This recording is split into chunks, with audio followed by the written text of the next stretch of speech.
Une disparition forcée est, comme son nom l'indique, le fait de faire disparaître quelqu'un contre son gré, souvent de manière soudaine. Elle désigne donc l'arrestation, la détention ou l'enlèvement d'une personne, suivie de la dissimulation du sort de la personne disparue.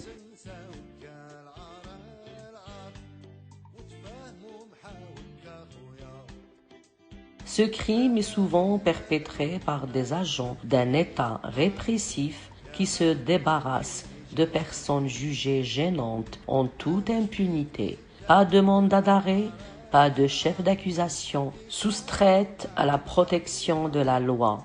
La victime est dans une situation de vulnérabilité totale et risque notamment d'être torturée ou exécutée en toute impunité. Les familles des victimes oscillent entre l'espoir et la désillusion, ce qui constitue une véritable torture psychologique. Les proches des disparus se tournent habituellement vers les autorités de leur pays pour obtenir justice, mais leur démarche se révèle souvent vaine et elles ne parviennent pas à faire la lumière sur le sort de leurs proches disparus. Des centaines de milliers de personnes ont disparu lors de conflits ou de périodes de répression dans au moins 85 pays à travers le monde. L'Assemblée générale des Nations unies a décidé de proclamer le 30 août Journée internationale des victimes de disparition forcée. Cette journée est célébrée depuis 2011. Un rassemblement tenu le 4 septembre 2021 à la place Stalingrad à Paris, à l'occasion de la Journée internationale des victimes de disparition forcée, a été organisé par le collectif des associations luttant contre la disparition forcée. Présente sur place, Radio des Sans-Voix a recueilli ces quelques témoignages.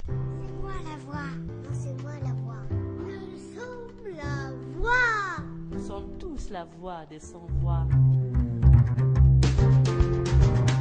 C'est l'occasion que le concept de disparition forcée a lancé une option, on va dire, dans la vie politique, dans la vie citoyenne, mais pour autant ça ne veut pas dire que ça a commencé ce jour-là.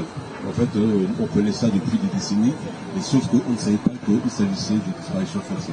Donc c'est en fait quelque chose, c'est un outil de gestion, de gouvernance de la part des autorités lorsque certaines contestations commencent à se faire un peu trop vives.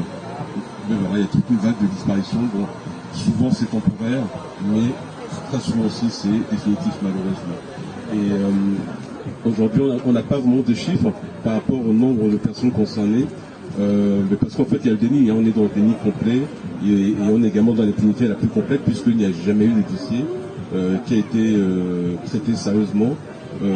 On a réussi à en faire ouvrir quelques-uns, mais bon, à chaque fois c'était plus pour donner un peu de change de la part des autorités, mais ça n'a jamais été traité sérieusement. On a même tenté la CPI, tellement le cas était désespéré. Et bon, malheureusement, évidemment, ça n'a pas pu aboutir. Et donc ça c'est le cas particulier du Gabon. Mais on retrouve ça dans toute la sous-région, bien sûr. Il y a eu des exemples des pays du Maghreb, il y a eu des exemples des pays d'Amérique latine, mais en Afrique centrale, on retrouve ça, et comme je disais tout à l'heure, c'est quelque chose qui est passé, c'est un peu cru de le dire comme ça, c'est un peu cynique de le dire comme ça, c'est une forme d'outil de gestion de la chose politique. Voilà, et c'est terrible, notamment parce que encore aujourd'hui, il y a des familles qui, depuis des années, n'ont plus de nouvelles et elles ne savent pas quoi faire. Et elles sont bien conscientes qu'il ne faut pas aller trop loin parce que sinon, il y a certaines menaces qui peuvent peser sur elles. Et c'est pour ça que c'est important qu'il y ait un combat collectif. Parce que, comme dans beaucoup d'autres pays, comment dirais-je, sur place c'est très compliqué, donc c'est quand même mieux quand il y a un combat collectif et qu'il y a, c'est pour ça que ce collectif est important, c'est-à-dire que si il y a plusieurs communautés de plusieurs pays qui se liguent ensemble. Ça aide, ça donne aussi de l'espoir à d'autres.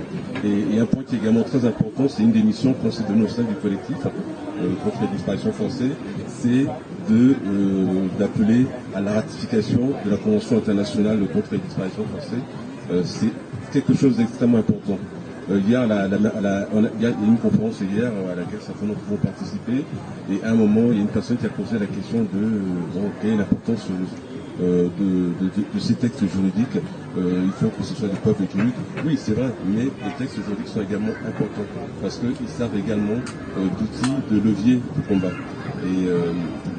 Et là, dans le cas d'espèce, pour la Convention, c'est important qu'elle soit ratifiée parce que, via les dispositions qu'elle comprend, elle permet d'organiser des coopérations judiciaires, y compris avec des pays dans lesquels il y a on est plus en démocratie et dans lesquels il y a une vraie justice qui peut fonctionner à peu près normalement. Et donc, si je prends un peu l'exemple des pays d'Afrique centrale, qui sont pour la plupart de l'ancienne colonie française, le fait qu'il y ait une coopération judiciaire avec la France potentielle, ça aide. Le fait que par rapport à d'autres pays, lorsqu'on sait que telle ou telle personne s'est réfugiée là-bas ou a pu trouver des appuis, c'est important d'avoir cette convention parce que du coup, elle organise la fin de l'impunité. En tout cas, elle permet de la diminuer sérieusement. Et donc, où que nous soyons, quels que soient les pays dont nous sommes originaires, c'est important que chacun à son niveau, chacun à notre niveau, non seulement on soutienne le combat des associations de familles notamment, mais aussi que l'on soutienne, que l'on fasse pression sur les différents gouvernements pour qu'ils ratifient cette convention, parce que ça aide énormément, ça aide vraiment, même si ça ne fait pas tout, mais ça aide énormément. Et donc, il ne faut pas lâcher ce combat-là. Merci beaucoup. Disparu en Algérie. Vous parlez du parcours courageux et formidable de l'association SOS Disparu. La cause des disparitions forcées en Algérie n'est pas très connue de par la chape de plomb qui a été instaurée par le pouvoir algérien. Et pour le comprendre, il faut revenir au contexte historique. Après les événements d'octobre 1988, des milliers de gens ont occupé la place publique et ont fait trembler le palais présidentiel. Une ouverture démocratique a été instaurée, grâce aux luttes des jeunes en Algérie pendant pratiquement 2 années. Suite à cela, le parti islamiste FIS, a été légalisé par le pouvoir algérien. Alors pour les militants politiques et pour beaucoup d'analystes, ce parti est sorti des laboratoires du pouvoir en place pour contrer cette poussée démocratique. En 1991, des élections ont été organisées et interrompues par le pouvoir en place. Et suite à cela, 10 années de guerre civile s'en sont suivies. 10 années, nous, pour les victimes de cette décennie noire, nous les appelons les 10 années de guerre contre les civils. Je m'explique pourquoi. Parce que cette guerre a opposé finalement deux protagonistes. Le pouvoir en place, considérant qu'il le détenait par légitimité historique, et les islamistes armés qui lui disputaient le pouvoir au nom d'une légitimité, on va dire, suite à l'interruption du processus électoral et religieuse. Il faut rappeler que quand les jeunes sont descendus dans la rue en octobre 88, c'était pas pour réclamer l'instauration de la théocratie, loin de là. Durant ces années, l'Algérie a connu une répression sanglante qui s'est traduite par plus de 200 000 morts dues aux terroristes islamistes et plus de 20 000 disparitions forcées dues aux agents de l'État. Selon le chiffre des ONG, selon le pouvoir en place, le chiffre qui a été donné, il me semble, en 2007, avant, c'est 8023. La seule solution qui a été apportée, ou la pseudo-solution apportée par le pouvoir algérien, c'est l'instauration de la Charte pour la paix et la réconciliation nationale en 2005. Une loi honteuse qui impose l'amnésie et l'amnistie des coupables. Nous, les familles des victimes des disparitions forcées, qui nous sommes organisés dans une coalition commune avec les familles des victimes du terrorisme islamiste, rejetons cette charte. Nous nous avons même rédigé notre propre charte, la charte des victimes, avec le mot d'ordre suivant: établir la vérité, rendre justice pour les victimes. Depuis plus de 3 décennies, nous sommes présents sur la place publique à Alger. Nous sommes l'opposition la plus visible dans notre pays. Les mères des disparus, avec beaucoup de courage, ont porté les photos de nos enfants comme des emblèmes sur la place publique. Malgré la répression qu'elles ont subie, elles restent là, debout et dignes. Moi-même, je suis la petite fille d'une disparue, Daouya Benaziza, enlevée le 2 juin 1996. Ma famille n'a jamais su le sort qui a été réservé à ma grand-mère, malgré nos démarches, nos actions, nos interpellations du pouvoir. Plus de 18 requêtes ont été adressées aux différents ministères. Nous avons même déposé une plainte contre X. Rien n'a été fait pour établir la vérité sur le cas de la disparition de ma grand-mère, qui a été enlevée chez elle par des agents de sécurité de l'État qui étaient venus chercher mon oncle, Ibn Aziza, mort en 2013. Il est important de rappeler que mon oncle s'est rendu volontairement aux autorités militaires de la ville de Constantine, avec l'espoir de voir sa mère libérée. Il a été relâché le jour même, parce qu'ils n'avaient tout simplement rien contre lui, et avec la promesse de libérer sa mère. Ma famille a continué à porter le combat grâce à l'engagement de mon père, essentiellement Benaziza Abdelkader, qui est parti l'année dernière sans savoir ce qu'il est advenu de sa mère. Mon père est parti parce que sa santé s'est détériorée et parce qu'on ne peut pas vivre un drame pareil. Et, la vie n'est plus jamais la même pour les victimes, c'est ça. Il nous est très difficile de l'exprimer et c'est à travers notre lutte. Et c'est grâce à cette lutte-là que nous gardons espoir et nous le garderons. Et nous sommes très fiers aujourd'hui d'avoir rencontré d'autres collectifs à travers la FENEL et d'autres collectifs de camarades qui viennent de l'Amérique latine. Et ça nous donne de la force et ça donne du souffle à notre combat. Et je vous remercie pour cela. Instance, il a entendu à peu près 10 000 personnes. Il a reconnu qu'il y a eu au Maroc presque 1000 cas de disparition. Ils sont censés avoir fait une partie de la vérité. Mais malheureusement, cette vérité n'est pas totale. Car plus de 700 personnes dont ils ont reconnu leur mort et qu'ils ont élucidé leur cas, on n'a toujours pas eu l'identification de leur corps et on n'a jamais eu leur corps pour savoir si c'était vraiment eux qu'ils ont déclaré décédés. Là, les familles, en ce moment, continuent de lutter pour justement cette vérité. Il y a des familles qui sont allées un peu plus loin, qui ont déposé des plaintes auprès des tribunaux marocains. Malheureusement, ces plaintes n'ont rien donné. C'est le cas de mon frère Hussein Manouzi. Il a été enlevé en 1972. Il a essayé de s'évader en 1975 d'un lieu de séquestration. Repris, il a disparu à ce jour. Avec l'instance équité et réconciliation, nous nous sommes dit, peut-être on aura une réponse. Et bien rien, on n'a eu aucune réponse, ou du moins, ils n'ont pas apporté pour nous quelque chose de nouveau, à part les choses qu'on leur a appris. Donc Hussein est porté toujours disparu, voilà, maintenant 50 ans sans qu'on connaisse quoi que ce soit sur, soit s'attendre s'il est mort, soit son lieu de détention, s'il est toujours en vie. Ben, il y a le cas de Mehdi Mbenka aussi, donc il a été enlevé en 1965, et à ce jour, avec bien sûr la complicité de la justice française et marocaine et autres, on n'a toujours rien eu.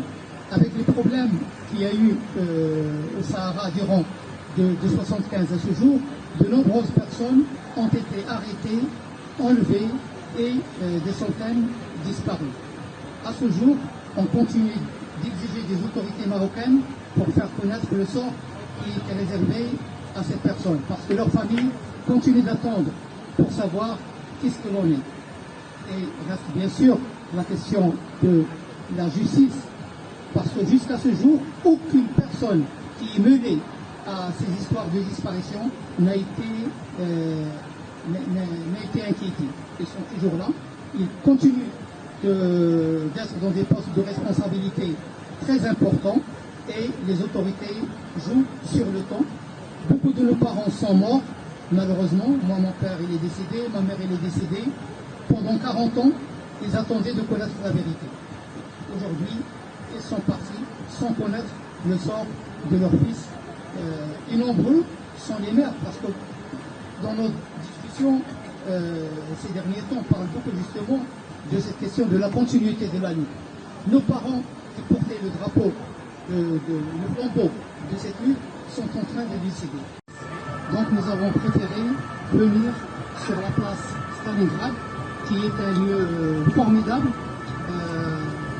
justement beaucoup mieux que le public au niveau de situation, et on réfléchira sur les années à venir, est-ce qu'on maintient la place Stalingrad, de revenir à République. Pour nous, c'est l'occasion de rencontrer la population parisienne et leur exposer le problème de la disparition. Et chaque année, on découvre que beaucoup de gens ne savent pas ce que c'est que la disparition. C'est ce que nous a expliqué notre ami espagnol tout à l'heure, des nouvelles générations qui ne savent même pas qu'il y avait le franquisme ou ce qu'a fait le franquisme en Espagne. Mais chez nous aussi, c'est la même chose. Comme par exemple, aujourd'hui, vous leur parlez de Ben Baka, qui est l'un des premiers disparus marocains qui a été enlevé en France par la police française, la police marocaine et d'autres polices américaines, israéliennes, etc. Et donc on ne sait pas grand-chose aujourd'hui. Bon, pour commencer, puisque j'ai la parole, je vais vous dire 2 mots sur le Maroc. Ensuite, les autres personnes qui voudront intervenir, je leur laisserai la parole. Bon, au Maroc, le régime marocain a eu recours à la disparition depuis l'indépendance. Des centaines, si ce n'est des milliers de personnes ont été victimes de l'enlèvement et ensuite de la disparition. Le principe est le même. Quand on a eu l'occasion au sein de la FEMED de se retrouver avec d'autres associations du contour méditerranéen, on a vu que tous les régimes de toute la région ont recours au même procédé, à savoir les enlèvements, la détention pendant une période, soit libération, soit disparition pour toujours. Au Maroc, comme je disais, donc depuis l'indépendance, on a eu des disparitions d'hommes politiques importants, de syndicalistes, de simples citoyens. En parlant de simples citoyens, en 1965, à Casablanca, le peuple est sorti dans la rue pour demander un enseignement pour tout le peuple. La réaction du régime, c'était d'utiliser les armes et ils ont tiré sur les élèves. Il y a eu des centaines de morts. On n'a jamais reconnu le nombre exact. Mais nombreux d'entre eux ont été enlevés de leur maison parce que justement ils ont été touchés par des balles et on a préféré les faire taire à jamais, malgré qu'on n'avait rien à leur reprocher. En 1981, c'était la même chose. Il y a eu des augmentations des prix des denrées alimentaires de première nécessité. Le peuple est sorti dans la rue. Ça a été encore la réponse du régime, les armes, et les tueries, les disparitions, les longues années de condamnation pour ceux qui ont été jugés et condamnés. Bon, donc comme je disais, depuis l'indépendance à ce jour, les années 90, on a eu au moins 10 000 personnes qui étaient victimes de la disparition. Nombreux disparaîtront à jamais.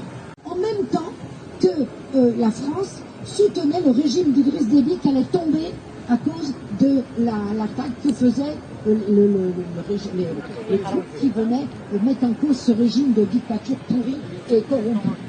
Pareil au Cameroun, le journaliste Samuel Ouazizi qui a disparu alors qu'il était arrêté par la police de cet État avec un dictateur qui est là depuis des lustres et qui est soutenu aussi par le régime brésilien, eh bien, il a disparu et pendant 10 mois, sa famille, ses avocats ont fait tout pour faire des procès. Il y avait des séances qui se tenaient et le juge disait il n'est pas là, on ne sait pas pourquoi il n'est pas là. Et au bout de 10 mois, la justice a dit mais il est mort. Et la famille n'a jamais eu le tort. On ne sait pas quand il est mort, où il est mort, où il est enterré. Et tout ça, ce régime camerounais, il est soutenu. Et je veux également parler du soutien à ce régime de royauté au Maroc, depuis Hassan II jusqu'à son fils Mohamed VI, eh bien, vous avez toujours des disparitions. Des disparitions au Maroc. Alors maintenant, depuis Mohamed VI, je n'ai pas entendu parler de disparus marocains, mais de disparus sahraouis, il y en a eu. Et moi, j'ai rencontré le comité des maires, des enlevés, les jeunes enlevés qui sont en photo là. 15 jeunes, le 25 décembre 2005, ont pris la mer. Ils ont pris la mer avec des vidéos, avec des DVD, avec des tracts pour expliquer ce qu'ils faisaient en territoire occupé pour demander le droit à l'autodétermination. Ils ont été enlevés par la marine marocaine. Et depuis, on n'a plus de nouvelles. Et en général, quand il y a des bateaux qui chavirent entre les Canaries et le Sahara, plutôt le Sahara occidental et les Canaries, on retrouve les corps. On retrouve les corps ou aux Canaries ou au Sahara. Ces jeunes-là, on les a jamais retrouvés. Et ça fait plus longtemps que les disparus du temps de Hassan II. Voyez, donc maintenant, donc ça, les familles, elles oublient jamais. Une famille qui a des disparus, elles oublient jamais. Et elles continuent. Mais les mamans qui faisaient les sit-ins, elles se faisaient réprimer parce qu'on les tabassait, parce qu'elles faisaient des sit-ins. Eh bien, la France, elle continue de soutenir de tels régimes. Et je trouve ça, on doit en être conscient ici. Quand on habite, quand on est français d'origine ou français d'adoption, ou quand on est étranger, on doit le savoir et faire pression pour que la France arrête de soutenir ces régimes pourris qui continuent à faire le malheur des gens. Excusez-moi, je vais m'arrêter là et laisser la parole aux familles.